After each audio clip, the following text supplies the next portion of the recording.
Hey guys, Austin here, and welcome to the day after the Oilers 4-2 victory over the Seattle Kraken.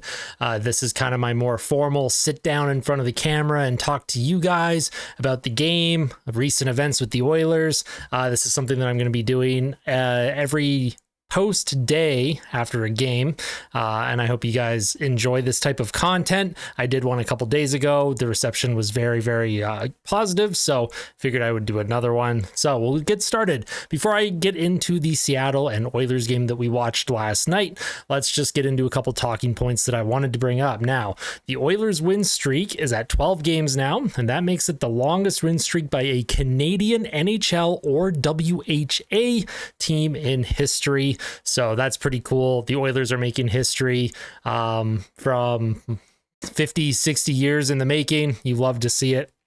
Now, one thing I also wanted to talk about is that the Oilers' first period starts, their slow starts have been becoming a problem. They have given up the first goal in 6 of the last 9 games. Now, obviously, as the game progresses, the team really seems to find their footing and they play really well. And towards the end of the game, they obviously are winning these games, but they are playing with fire a little bit. They are going to come across a team that they give up a goal too early and that they're not going to be able to climb themselves out of the hole. So that's just something that I did want to bring up. I want to know what you guys think about the starts that the Oilers have had. Do you think they're a little too loosey-goosey from puck drop? Do you think it's just been a bit unlucky? I'm really curious what you guys think about the Oilers starts, because they were actually really good under Chris Knoblauch when he first took over at scoring the first goal and pushing the play. Now it seems like our second and third periods are the periods that are better, when earlier in the year it was the second and third periods that were our worst periods. So at one point in the third period, we had a negative 20 goal differential or something. We could not score in the third period. So I'm glad to see that that has been turning around at least. Fun fact here. You guys are going to love this one. The Oilers on November 25th were 16 points behind the Los Angeles Kings. 16 points behind LA on November 25th. They are now 1 point up on the Kings, and they are third in the Pacific, and you love to see that. The LA Kings lost to the Nashville Predators last night, which means Edmonton has leapfrogged them for third place in the Pacific. I know Vegas won their game, but Edmonton still does have 4 games in hand on Vegas, and they are 6 points behind for that second spot in the Pacific Division. So it would be very nice if Edmonton could make up those games in hand and keep pushing for that home ice advantage for the playoffs. I think home ice is very important, and I would love to see Edmonton leapfrog Vegas, because screw Vegas. I don't like them. I don't want them anywhere near another cup. And I want redemption after last year. So next thing I wanted to talk about is Stuart Skinner. Now, Stuart Skinner, to me, he turns into prime Dominik Hasek after he's given up 2 goals in a game. He'll give up 2 goals, and whether he gives up the 2 goals in the first period or second period or whatever it is, he then just turns into prime Dominik Hasek. He does not give up a goal for the rest of the game. You can rely on Skinner. Once he's given up that second goal, that's it. He's not giving up any more the rest of the game, and that was very true against Seattle. Again, he gave up 2 goals in the first period, but he was lights out after that. He has not allowed 3+ goals in a game since the buzzer beater against the New York Rangers on December 22nd, and he has a .951 save percentage in that time. So Stuart Skinner's game has gone way up. He is actually, since December, during this win streak, he has become he's put himself in that elite status in terms of goaltender play. The goals saved above expected, the save percentage, all that stuff, it's adding up. Stuart Skinner, he had that horrific start. The whole team had the horrific start, but I'm very happy with Skinner right now. He is the number 1 guy. Calvin Pickard is the backup. I did want to touch on Jack Campbell briefly, though. In his last, I think, 10 starts in the AHL, he has a .920 save percentage. So Jack Campbell is sort of finding his game down there. I still don't think we're going to see Jack Campbell up on the NHL level or with the NHL club, but they might use him as trade bait moving forward. So it'll be really interesting to see what the Oilers do with Jack Campbell, especially if he does keep playing well down in the AHL. Now, upcoming for the Oilers, they have Calgary, Columbus, Chicago, and Nashville. That is their last 4 games of January before the All-Star festivities. At minimum, I think 3 out of these 4 games are winnable for Edmonton. Of course, we'd love to see them win all 4 and increase that win streak to 16 games and get ever so close to that 17-game all-time mark set by the 1992-93 Pittsburgh Penguins. So we will see about that. Now, when it comes to the actual Seattle Kraken and Edmonton Oilers game, let's jump right into that, okay? So, slow starts. I mentioned that earlier. The Oilers had a slow start against Seattle, but as the game went on, they took over the play. And I know in the third period, I don't think Seattle even had a shot on goal in the final 8 minutes of the third. Edmonton completely shut them down. Edmonton's neutral zone and defensive zone structure under Chris Knoblauch and Mark Messier has been incredible, so that's really nice to see for the Oilers. The Oilers also had that second period surge where Foegele, Draisaitl, and Foegele scored all the goals to put Edmonton up 3-2 going into the third period. Warren Foegele has played very well on that second line. Evander Kane had 2 assists. I think that was Evander Kane's best game in a while. He did have a couple giveaways earlier in the game. They could have led to goals against, but they didn't. Overall, just considering what Evander Kane is battling in terms of injuries, I am happy to see that he is able to produce right now. He wasn't producing for a long time, but I'm glad that now that he's getting an opportunity on that second line, he's making use of it. I initially was not happy that Ryan McLeod was bumped from that second line. I really did like Foegele, McLeod, Draisaitl as a second line, but right now this is working and I'm okay with it. And until it stops working, I guess you can roll with these lines moving forward. Now, I want to talk about the third period. A lot of rough stuff in the third period. McDavid and Yanni Gourde were getting into it, and then Yanni Gourde took out his frustrations on Matthias Janmark for some reason. Sorry, Gourde. I don't think Ekholm is the guy that you want to be going after. Did I say Janmark? No, it's definitely Ekholm. Yanni Gourde went after Matthias Ekholm. That's not who you want to be going after. The Viking will beat the crap out of you. He did bloody up Yanni Gourde pretty good. Gourde ended up getting a 5-minute major for charging, which you don't see every day.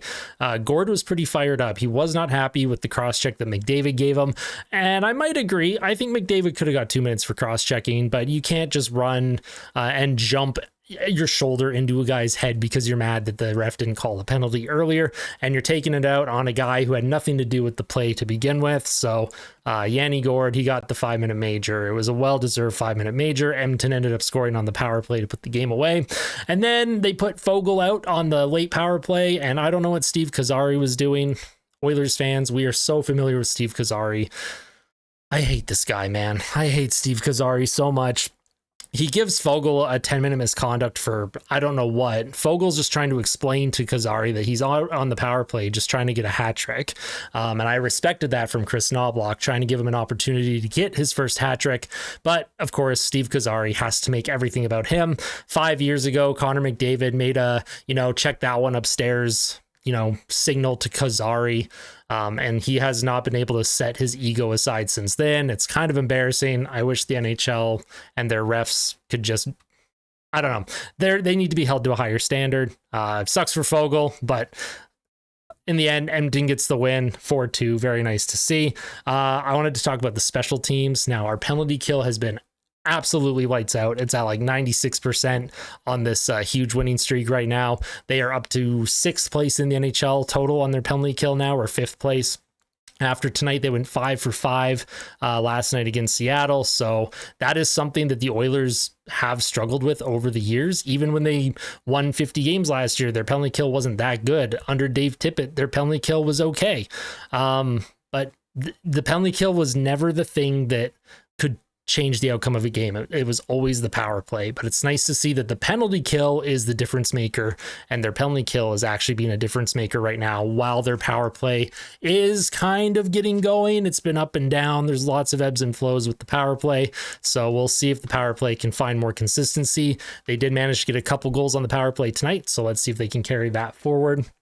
Now, my unsung hero for the game against Seattle was Vincent Desharnais. And overall, I really like Vincent Desharnais' game. He's a big man. He looks slow on the ice, but he's actually pretty fast. He's starting to read the ice a lot better. He's being a lot more physical on the transition into the zone. He's doing really well with his stick. He's breaking up a lot of plays. He's using his body in the corners, and he plays such a good, quiet game. You're not noticing him out there too much with too many egregious mistakes. Vincent Desharnais is so much improved over the Desharnais from last season that if a playoff series were to start right now and he was asked to play big minutes, I would have a lot of confidence in Vincent Desharnais to go out there and play whatever he's asked. He looked like he struggled a lot against LA and Vegas last year. I think Desharnais is a completely different defenseman. I think he is going to be so good once playoff time comes. He has been the unsung hero for the last little while for Edmonton, does not get the praise that he deserves, and I just wanted to give a shout out to Desharnais. Next thing I wanted to ask you guys in my question section here, upgrades. Edmonton has won 12 in a row. You don't want to tweak with a winning lineup, whether you're bringing guys out of the lineup and inserting guys into the lineup. We know Adam Ernie was taken out. Sam Gagner was put in. I thought Gagner had kind of a quiet game. The fourth line in general didn't really produce much. They didn't get a lot of ice time. They played like 5 minutes total. What would your upgrades look like? Is Dylan Holloway ready to come back up? Do you think he has 2 goals, 2 assists in 4 games down in Bakersfield? Do you think you bring up Holloway, send down Ernie? Do you take out Connor Brown to put Ernie back in? Do you take Sam Gagner back out? Do you make a trade? I'm really curious what you guys think. So make sure you guys let me know in the comment section below. Really curious to know your thoughts, because right now with the team doing so well, you almost don't want to mess with a winning formula. And I know Chris Knobloch does not want to mess with his winning formula. So lots of decisions to make for Edmonton in that regard moving forward. Next thing is the giveaway reminder. This is the big one. Now, tomorrow night before the Oilers game against the Calgary Flames, I am going to be going live on the YouTube channel at about 7 p.m. Mountain Standard Time. I will be chatting up for a little bit. I'll be doing a bit of a pregame show, I guess you could say, a live pregame show. And then at about 7:30 or 7:45 p.m., I will do the giveaway draw for the Atlanta Thrashers jersey. You can see that just in the background there. And of course, the Red Deer Rebels hat that I have set somewhere. I thought I had it beside me. I do not. I will be doing the giveaway on Saturday for both of those items. And of course, if you want to be part of the giveaway, just make sure you subscribe. Make sure you're engaged in the chat. There's going to be a code word in the chat. You just type like giveaway once you're in the chat. It'll automatically enter your name. I'm going to have a program set up through OBS and Chatbot. And when I hit a button, it's just going to pick someone random to win. And then I will obviously contact you guys and we will move forward with sending out those items. As always, you guys, I just want to thank you guys so much. Your support means so much. I love doing these videos. I love this the day after segments. Because I know with my post-game debriefs, I usually just talk about what happened in the game. There isn't really a whole lot of like discussion about the storylines or, things that went on in the game, certain players that I wanted to talk about, different things, more specifics, I guess.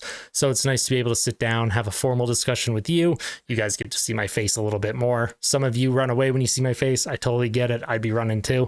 But I do appreciate your support. As always, guys, if you like the video, make sure you hit like. If you really like it, make sure you hit subscribe. I will see you guys on Saturday, not only for the pregame report, but for that giveaway for the jersey and the hat. And then I will also be doing the postgame debrief as well. Take care. Hope you have a wonderful Friday, and we will see you guys soon. Take care, guys.